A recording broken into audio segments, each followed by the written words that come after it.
Yok, pardon, yol çıkmadan. Pardon da, hepsine gidiyor.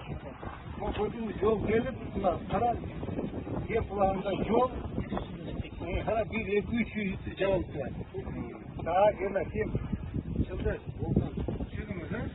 Ama kaç koca tahta veriyor. Sana 1, 2, 3 alış gerek. Yolda çavuz, tetyası da 1, 2, 3 uzarken alış gerek. Tetyası da 1, 2, 3 alış gerek. Böyle var, iskosnatosu başkan. Hocam Reçka Cübbesi bunlar fotoğraflarını anlat. Ya. Reçka Cübbemiz. Bunları anlatın Allah. Sırt orası sırtı defa. Şu görünüyor mu? Değil mi? Safayla teşvik gerek. Evet, kim? Özbek. Camer. Görünüyor mu? Bugün gel müşteriler. Ama kadar açık. Görünüyor mu? 1, 2, 3, 4. 4 peçete devamlı kurarız ya. Dört peçete. Çok açık var. Gördün mü? Devamlı kurun topla. Yol var. Hiç kursunu nasıl bekliyorsun? Ya, iki de şöyle oluyor.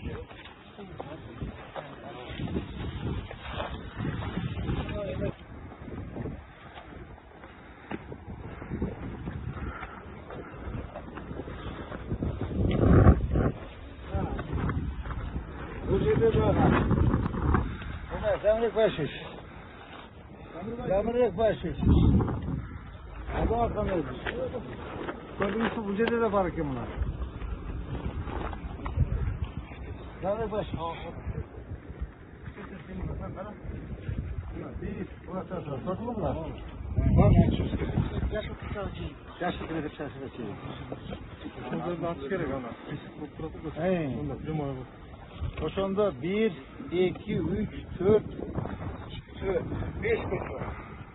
5 koçun açmış gerekiyor. Gördün mü bunu? 1, 2, 3, 4, 5 koçun açmış.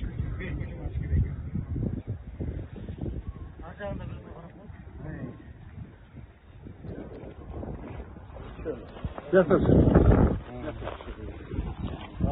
Para çık olsun. Ama oldu başka.